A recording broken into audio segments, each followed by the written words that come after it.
Hi, this is Kevin from D-Tools with an introduction to quantity-based versus unit-based projects. Available since version 18 of System Integrator, quantity-based projects improve the user experience during the quoting stage of a project. Instead of each item in a project being shown as a separate line item, items can have a quantity. Here's an example of a bill of materials first in a traditional unit-based project. The unit-based approach shows 14 cameras, each as a separate line item. The cameras also have accessories. To display all the details for all cameras requires more than 90 line items. Next, we have the quantity-based approach. Notice how the quantity-based project contains 14 cameras across 2 locations. This only shows us 2 line items. See, the first item has a quantity of 5, and the second has a quantity of 9. After expanding these items, as you see towards the bottom of the page, only 13 line items are required to show the same data. 13 lines or 90 plus lines, you make the choice. So now let's take a look at how we can choose to make a quantity-based project. Right from the new project wizard, there's a new setting. You can see highlighted below that says quantity based. It's a checkbox. Make sure that box is checked and your project will be quantity based. How can we make quantity based the default? We're going to click settings and then we're going to click project rules. And when that opens the project rules window, there's a setting under project rules that says new projects are quantity based. If we set that setting and save it, the checkbox inside the project wizard will automatically default to quantity based.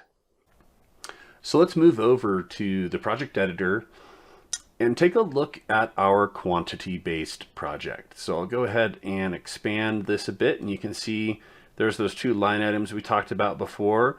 The first item with a quantity of 5, the second with a quantity of 9. Notice that I can simply change this quantity. So when I'm working on a quote, it is very efficient, very quick to make these adjustments. I also want you to see that if I was to set this to a quantity of 1, you'll see that I have as accessories 2 connectors for my cable. I have a back box or a mud ring.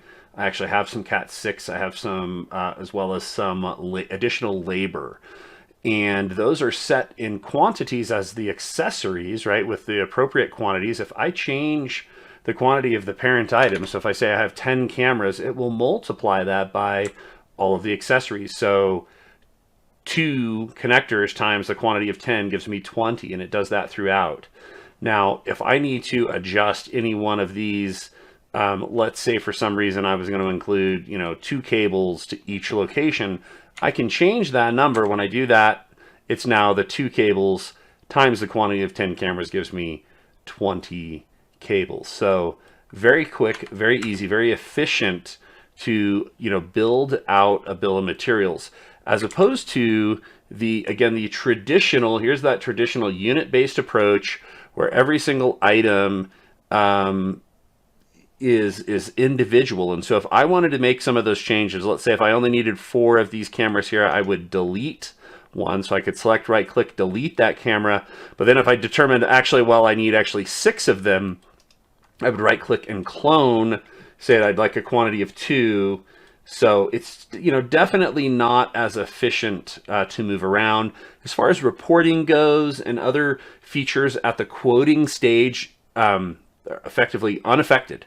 So if you're looking for a sales process and a quoting process, say prior to contract, prior to purchasing, prior to any design documentation that is faster and more efficient, the quantity-based approach is definitely one you're going to want to take a look at.